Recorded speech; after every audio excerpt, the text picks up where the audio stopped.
I never imagined my life would unravel in a courtroom under fluorescent lights that made every flaw in my face, every shadow under my eyes look sharper than it already was. The judge's gavel echoed once. Then silence hung heavy. My husband smirked across the room, his mother seated smugly behind him, and in that moment I realized how far I had fallen. 7 years of sacrifice erased in a single breath when Corbin said she never even worked a real job. The words cut deeper than I expected. It wasn't just his voice, it was the years packed behind it, the quiet dismissals, the way his family had looked at me as though I was nothing more than an accessory to his genius. In that sterile room, every wound I had ignored throbbed awake. And yet, as my legs trembled, my voice steadied. I rose to my feet and spoke, "Your Honor, I'd like to submit this prenup from Paris." Gasps rippled through the room. His smirk faltered. "But before I tell you how that paper shifted everything, I need to take you back. Back to when I was still Cora Matthews, a rising star in finance before love became the anchor that dragged me under. I was 28, sharp, ambitious, and already catching the eyes of executives at Meridian Financial Group. My boss had just told me I was going places. Matthews, not many analysts get this opportunity. Before 30, he'd said, smiling as he recommended me for the executive training program. That night, glowing from the praise, I attended a dinner party where I met Corbin Reynolds. He was magnetic. His voice carried in the room, pulling people in like moths to light. He spoke about his startup idea with a passion that made the future sound like a canvas only he could paint. Inventory management software, he said, would change the world for small businesses. His words made even the most skeptical guests lean forward. Later on the balcony, under the hush of night air, he confessed the truth. "The problem is capital," he said, eyes flickering with both brilliance and despair. 3 months later, his old laptop died. Without hesitation, I bought him a new one. "You're investing in our future," he whispered, kissing me. He promised to pay me back tenfold, and I believed him. By 6 months, Corbin had quit his consulting job. His savings dwindled, his investor meetings ended in rejection, and I began covering not just dinners but rent, then car payments. "It's temporary," he said.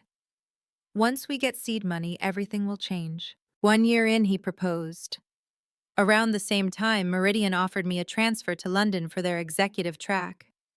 It was the chance of a lifetime, the very thing I'd worked toward since college. But when I told Corbin, his shoulders slumped, his eyes clouded. "I'd understand if you went," he said softly, but his voice trembled. He didn't mean it. And so I stayed. 2 weeks later, my position was restructured, a polite way of saying I was no longer needed. Corbin wrapped his arms around me while I cried and said, "Maybe it's a blessing. Now you can help me build our company." That was the start of my descent. I took a lower-paying assistant role, then added weekend shifts at a diner, then nights driving rideshare just to keep us afloat. My old colleagues would sometimes slip into the back seat, and their pity stung more than their words. "I thought you were on the executive track," they'd say gently. I'd smile, hide the ache in my chest, and explain that I was supporting my fiancé's dream. We married quietly at a courthouse. Only his mother, Mia, attended. My family couldn't understand why I'd abandoned my career for him. My father called it throwing everything away. My sister told me I was ruining my future. Mia, for her part, never approved of me. She looked at me with the thin-lipped smile of someone who believed her son had married beneath him. Paris was supposed to be a honeymoon, but it became something else. Corbin had secured a meeting with a French investor, so our trip was paid for under the guise of business. While he chased funding, I wandered alone through cobblestone streets, my chest tight with questions I never asked. On our third night, drunk on champagne after a celebratory dinner, Corbin collapsed into bed. I watched him sleep, his dreams protected while mine had been sacrificed. The next morning, I met a lawyer an expat acquaintance had recommended. Together, we drafted a prenuptial agreement, one that recognized my financial contributions, my sweat equity, the years I would continue to grind for us, while he built his empire. That evening, I slipped the paper among other documents, presented it to him as part of investment paperwork. Too intoxicated to read the fine print, he signed with a flourish, toasting to our future. Back home, life hardened. I kept working 3 jobs. He kept coding. Slowly, his startup gained traction. A small client here, an investor there. Then finally, after 3 years, the company secured its first paying client. And with success came distance. Corbin began hiring staff. He brought on an assistant, Rebecca Young, polished with a resume that seemed more about appearance than skill. He stayed overnight at the office explaining it was for deadlines. Mia started appearing often, inserting herself into business decisions. You wouldn't understand the strategy, she'd say, dismissing me like I was a child. By year 5, though the company was making money, I was still juggling multiple jobs. Corbin insisted every penny be reinvested. Yet I noticed his clothes were new, his watch expensive, his hair freshly styled. He justified it as client impressions, while I wore thrift store clothes to the diner. Be patient, he'd mutter, never looking up from his phone. By year 7, I hardly recognized us. He called himself CEO, now speaking at events featured in magazine stories, where I was never mentioned. I was introduced as the wife background scenery in his rising star. At one office party, I stood in the corner holding a tray of homemade appetizers while he laughed with investors. Rebecca smiled at me coolly. "Oh, you're Corbin's wife. How fascinating. He never talks about his personal life." Something inside me cracked that night. Then came the final betrayal. One evening, scrolling through his phone after he rushed out, I saw messages between him and Rebecca. Late-night jokes, dinners at her favorite restaurant, compliments about his suits. When I confronted him, he waved it off. "She's just doing her job." But when I pressed harder, his voice hardened. "You're ridiculous, too emotional, too small-minded." I realized then the man who once whispered about building a future together now saw me as nothing more than an obstacle. When divorce papers arrived, they offered a generous settlement less than 6 months of his new salary. I called him furious, but Mia answered instead. "You should be grateful, dear," she purred. "What did you really contribute anyway? You were just a temporary support system." That was the moment I remembered the prenup, still sealed in its envelope hidden in a textbook from my finance days. My hands trembled as I held it again, but not from fear, from fury, from resolve. 7 years of sacrifice, 7 years of invisibility, and now finally I had proof that my worth was written in ink. The courthouse smelled faintly of old paper and disinfectant, a strange mix of history and sterility. I arrived 30 minutes early, my thrift store business suit hanging slightly loose on my frame after years of running between jobs had carved me thinner. Marilyn, my attorney, met me on the steps. Her stride was steady, her sleek briefcase and calm presence a stark contrast to the storm inside me. "Remember," she said quietly as we walked through security, "stay calm, answer what's asked, and let me handle the rest." When Corbin entered, the room shifted. He wore a custom suit that probably cost more than 3 months of my wages. Behind him came 4 attorneys, each carrying identical leather portfolios, stamped with gold. Rebecca followed, conservative navy dress, in place carefully styled to look like the professional colleague rather than the other woman. And last came Mia. Her cream designer suit gleamed under the overhead lights, pearls resting perfectly at her throat, as she placed a protective hand on Corbin's shoulder. She angled herself just so, creating a barrier between us, as if she could physically erase me from his life, the way she had always wanted. I felt the weight of eyes on me from every corner of the room. To them, I looked like the tired wife of a man who had outgrown her. To them, I was forgettable. And for a moment I wondered if Corbin felt victorious just for putting me in that position. "Reynolds versus Reynolds," the judge intoned, her voice sharp. "No nonsense. Petition for dissolution of marriage. I've reviewed the initial filings. Mr. Harrington, you may begin." Corbin's lead attorney rose with the confidence of a man who had never known defeat. His voice was smooth, practiced. "Your Honor, this is a straightforward matter. My client, the founder and CEO of Restock Solutions, is seeking an equitable dissolution of marriage. He has already offered a generous settlement that Mrs. Reynolds has inexplicably rejected." Marilyn's voice cut through like steel.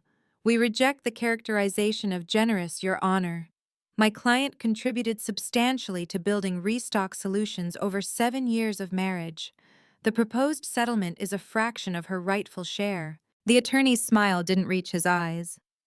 Perhaps we should establish exactly what contributions Mrs. Reynolds made. And so began the slow dismantling of my history. Corbin took the stand first. They painted him as a visionary entrepreneur who had built something from nothing, a man whose brilliance alone had created a company that now employed 30 people and supported hundreds of small businesses.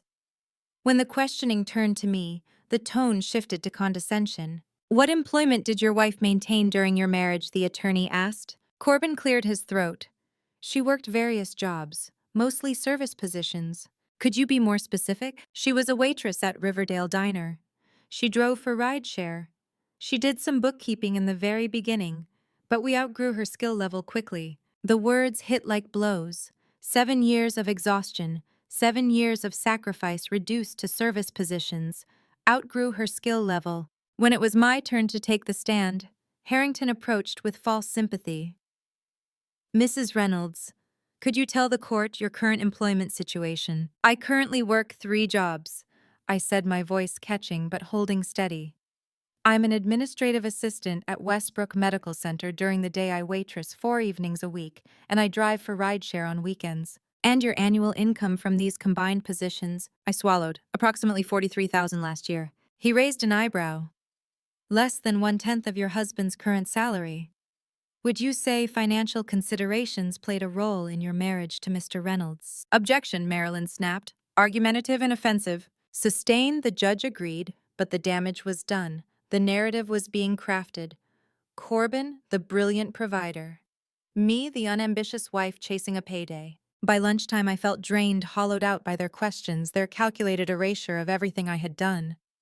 In the bathroom I splashed water on my face, staring at my reflection. My suit looked too old, my eyes too tired, my hands trembling. Marilyn joined me, placing a reassuring hand on my arm. "You're doing well. The judge isn't buying their story. She's been watching you carefully." The afternoon brought Mia to the stand. She adjusted her pearls before speaking, her tones syrupy with false regret. "Corbin is exceptionally generous. He supported Cora's choices even when they limited their lifestyle. He never pressured her to find more suitable work." "Did you observe Mrs. Reynolds contributing to your son's business success?" "Not in any meaningful way," Mia replied smoothly. "Corbin built that company through sleepless nights and innovation." Cora seemed content to remain on the periphery. She was always fascinated by financial rewards rather than the technology itself. Her words twisted like knives. She was rewriting history, turning my endless hours into laziness, my financial sacrifices into greed. I clenched my fists in my lap, nails digging into skin, forcing myself not to scream. By late afternoon, the judge called a brief recess. My chest burned with the weight of their lies. "We're not waiting anymore," I whispered to Marilyn. "I want to present the prenup now. I can't sit through another hour of this." When proceedings resumed, Harrington launched into a smug summation detailing Corbin's brilliance, my supposed insignificance. And then Corbin interrupted. "Your Honor, may I speak directly?" His voice was confident, his eyes sharp. The judge nodded. Corbin turned, making sure his words reached me. "I built something meaningful. I did that. Not Cora. She's only after my wealth. She never even worked a real job." The courtroom froze. Gasps whispered through the gallery. My vision blurred, but my legs carried me upward. My voice did not tremble. "Your Honor, I'd like to submit this prenup from Paris." The manila envelope felt hot in my hands as I passed it to Marilyn. She approached the bench with slow, deliberate steps. The judge raised an eyebrow, flipping open the first page. A prenuptial agreement. "Mr. Harrington, were you aware of this?" For the first time all day, the attorney faltered.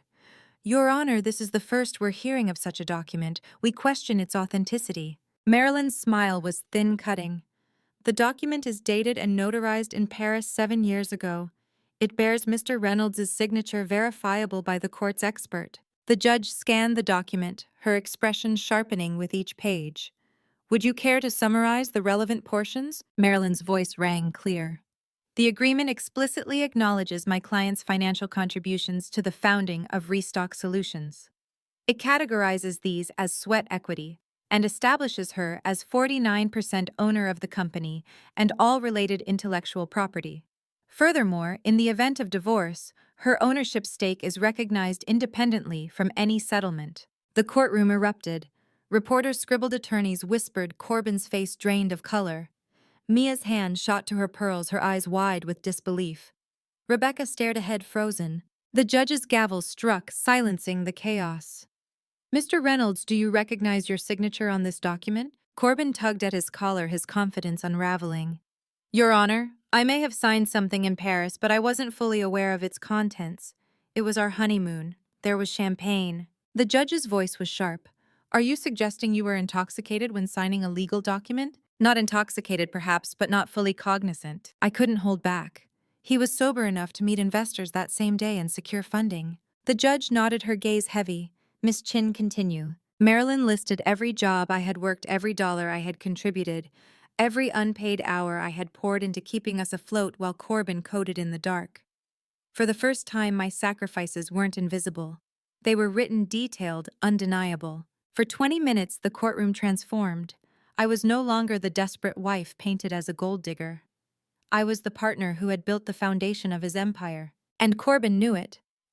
I watched his jaw tighten, his fingers twitch against the table. I had finally turned the silence he'd forced on me into the sharpest weapon of all truth. The silence in the courtroom after Marilyn finished was unlike anything I had ever felt before. It wasn't relief, not yet. It was the kind of silence that comes when a storm finally breaks and everyone realizes the sky is different now. Corbin's attorneys shuffled papers, whispering urgently, their polished confidence cracking at the edges. The judge tapped her pen against the prenup, her expression unreadable but sharp. Mr. Reynolds, she said evenly, this agreement is properly dated, notarized, and signed by you. Do you dispute its authenticity? Corbin's lips parted, but no words came. His attorneys leaned in, murmuring in his ear, but his face betrayed the truth. He hadn't expected this. He never believed I would hold something this powerful, because he had spent years convincing himself I was powerless. I don't recall signing that, he muttered, finally, his voice cracking. Marilyn rose calm and steady. Your Honor, we have corroborating evidence. The notary, Mr. Pierre Levine, is still in practice in Paris. We have his notarization records ready to be submitted. Furthermore, receipts and photographs from the trip place both parties in Paris at the date and time listed. The judge nodded slowly. Very well. The document stands. She turned toward Corbin's side. Mr. Harrington, I strongly suggest you reassess your strategy. Mrs. Reynolds has clearly demonstrated standing not only as a spouse, but as a co-owner of this company. Mia gasped audibly, her hand clamping over her pearls as though they were the only thing keeping her upright. This is absurd, she hissed to no one in particular, loud enough for me to hear. She was nothing more than a waitress. The judge's gaze snapped to her. Madam, unless you are sworn in, you will remain silent. For the first time in years, someone silenced Mia, and it wasn't me. I sat straighter, my lungs filling with air I hadn't realized I'd been starving for. When the session adjourned for the day, reporters swarmed outside, cameras flashing. Mrs. Reynolds, did you know you held nearly half the company all along? What does this mean for Restock Solutions? How do you respond to allegations that you trapped your husband with this document? I pushed past them, ignoring the questions, focusing on each step down the courthouse stairs. My heels clicked against the stone, each sound grounding me, reminding me that I wasn't invisible anymore. That night, my phone buzzed relentlessly. Former colleagues, high school friends, even distant relatives, everyone wanted to know if it was true. Some praised me, others accused me of scheming. And through it all, Corbin called over and over until finally he left a voicemail. Cora, listen. This doesn't have to get uglier. We can work something out privately. Think about what we had. Think about the years. Don't throw it all away because you're angry. Angry, as if anger were the only fuel behind my fight. The next morning when we returned to court, the shift in power was palpable. Corbin's lawyers had lost their swagger. Now their arguments were technical, desperate, clinging to loopholes. They tried to claim I had tricked him, that he had been drunk, that I had hidden the document unfairly. But each objection collapsed under the prenup's weight.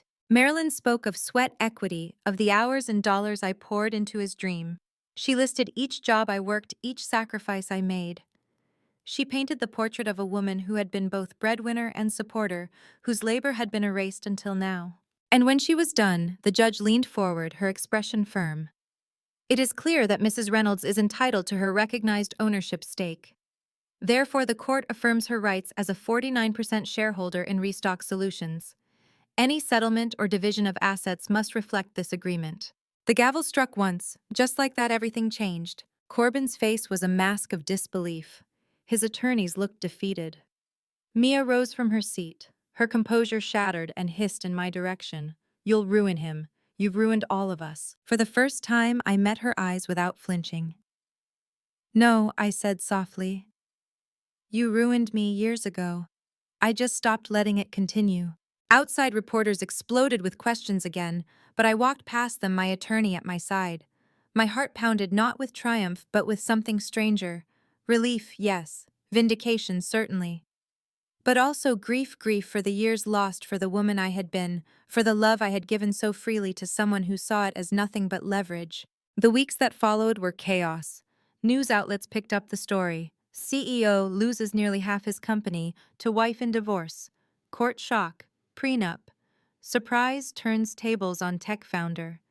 Online forums buzzed with debate. Was I a cunning opportunist or a silenced partner finally reclaiming her worth? Strangers dissected my life with the same ease they dissected a headline. Meanwhile, Corbin scrambled. He called emergency meetings with investors, trying to reassure them. He sent emails pleading for me to negotiate privately. At one point, Rebecca even reached out, her tone saccharine. "You don't have to destroy everything, Cora. Think of the employees. Think of the future." I almost laughed in the audacity. For years, I had thought only of the future, working myself to the bone to give Corbin's dream a chance. And now they wanted me to shoulder the responsibility again, this time for his reputation, his comfort, his empire. But I wasn't the same woman anymore. One night, sitting in my small apartment surrounded by stacks of legal documents, I pulled out an old shoebox. Inside were remnants of the life I once had, my acceptance letter to the executive program in London, still crisp and unfulfilled. Photographs from Paris, where a champagne-soaked signature had changed everything. Pay stubs from the diner edges curled with years of handling. I spread them out across my bed and let myself feel the weight of all I had given up. And then, for the first time in years, I allowed myself to dream again, not of Corbin's empire, not of what he could build, but of what I could reclaim. The court had given me ownership. Now I had to decide what to do with it. Part of me wanted to sell immediately, to cash out and sever every tie to Corbin. Another part wanted to hold my ground, to sit in boardrooms he never expected me to enter, to vote on decisions, to make him look at me every time he tried to ignore my existence. The choice weighed heavily. But what mattered most wasn't the money or the company. It was the fact that I had a choice at all, something I hadn't felt in years. As the legal dust settled, Corbin appeared on television interviews, trying to spin the story. "This is just a personal matter," he said smoothly. "We're working through it." He never mentioned my name. He never admitted what he had done. But the strain showed. The confident CEO had bags under his eyes, his voice tight, his smile brittle. And as I watched him, a strange thought crossed my mind. He was finally feeling what I had lived for years. Exhaustion, desperation, fear of being erased. That night, I stood on my balcony overlooking the city lights. For the first time, I didn't feel small under them. I felt seen. I felt present. I wasn't the shadow behind his brilliance anymore. I was Cora Matthews, a woman who had clawed her way out of silence and into her own story. In the weeks after the ruling, my world shifted in ways I could never have imagined. The court had affirmed my ownership, but what it really gave me was something I hadn't felt in years: agency. For the first time, I wasn't reacting to Corbin's choices, I was making my own. And people began to treat me differently because of it. Investors who once dismissed me as the wife now reached out directly. My inbox filled with meeting requests, offers to buy my stake, even speaking invitations. Suddenly, I wasn't invisible anymore. But visibility came with its own weight. Every interview, every article, every whisper in the business world painted me as either a heroine who had fought back against betrayal or a villain who had destroyed her husband's dream. One headline read, "From waitress to 49% owner, the wife who shocked Silicon Desert." I stared at it for a long time. They still couldn't say my name without attaching it to him.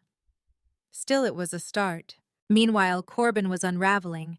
His public appearances grew more erratic. In one interview, his voice broke when pressed about the prenup.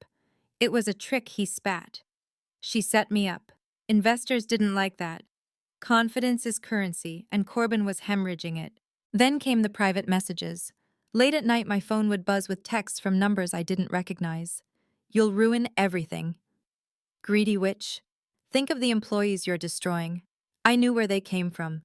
Corbin's supporters, his family's friends, people who had only ever heard his version of the story. I blocked them, but each one left a mark, a reminder that stepping into the light meant becoming a target. Mia, of course, didn't hold back. She called me one afternoon, her voice dripping with venom. "You think you've won, don't you? You think this makes you powerful, but you're nothing without Corbin. You always were." I held the phone away for a moment, breathing steadily, then brought it back to my ear. "If I was nothing, Mia, why did it take everything you had to try and erase me? Why are you so afraid now that people can finally see me?" Her silence was my victory. But the real test came when I received my first board meeting invitation. As 49% owner, I had the right to attend, to vote, to make decisions.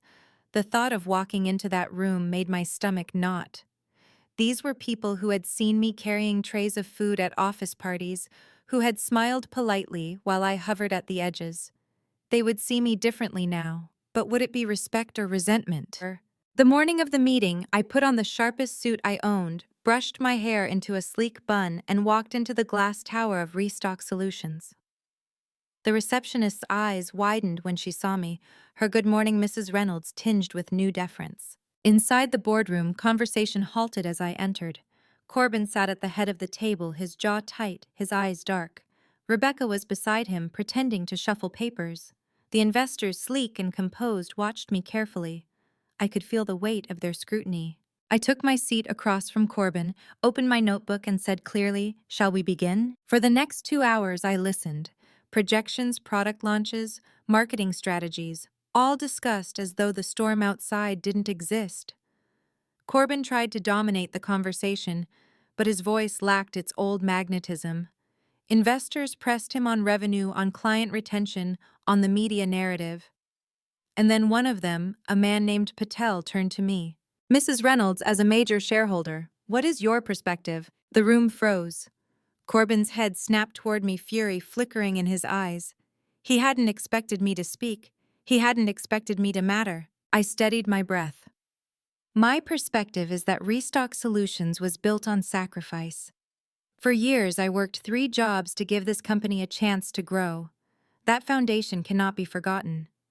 If you want Restock to succeed, it needs stability, honesty, and respect for the people who built it.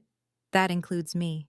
A murmur rippled through the room. Patel nodded slowly. "Fair point." Corbin's hands clenched on the table, but he said nothing. Walking out of that meeting, I felt something I hadn't felt in years: vindication. Not because I had humiliated him, but because I had finally spoken with the authority I had always deserved. Still, victory was complicated. At night, I lay awake wondering what to do with my stake. Selling would free me from Corbin forever, give me money to start over, perhaps rebuild the career I once dreamed of. But holding on meant power. Holding on meant forcing him to see me every time he tried to ignore me. The choice tormented me. Then came the email that changed everything. It was from Meridian Financial Group, my old firm, the one I had left behind for Corbin.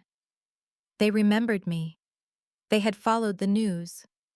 And they wanted to meet. "We believe you have a story and skills that would be invaluable to our Women in Leadership initiative," the message read. "Would you consider coming on as a consultant?" I cried when I read it. For the first time in years, someone saw me not as Corbin's wife, not as a victim, not even as a shareholder, but as Cora Matthews, the ambitious woman I had once been. When I met with them, they spoke not of my marriage, but of my potential. They wanted me to help train young analysts to mentor women balancing ambition with relationships. It wasn't just a job, it was redemption. And yet Corbin wouldn't let go.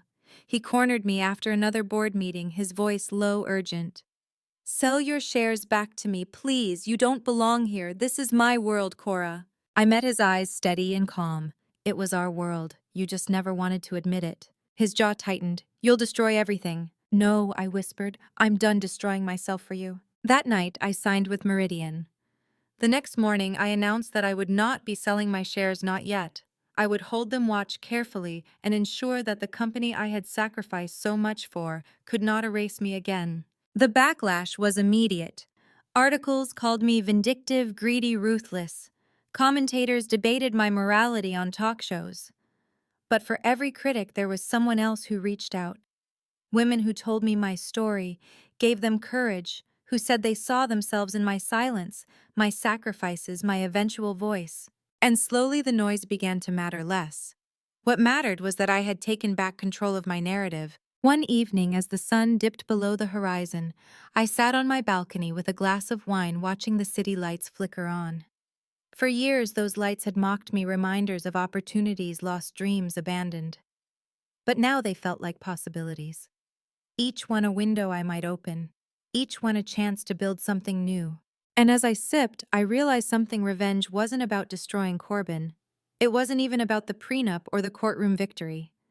Revenge was reclaiming myself piece by piece, until I no longer needed his acknowledgement to know I was enough.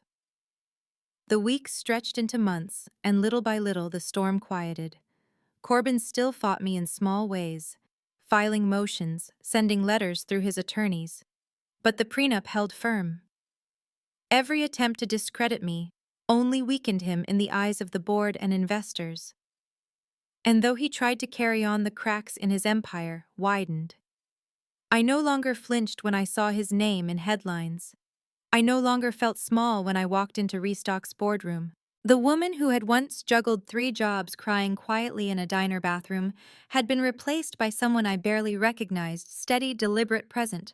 Not invincible, the wounds still ached, but whole in a way I hadn't been in years. I poured myself into my new consulting role at Meridian.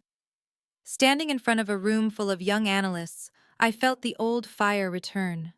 Their eyes lit up when I spoke of resilience, of sacrifice, of ambition. They asked me how I had survived the humiliation, how I had found the strength to fight back.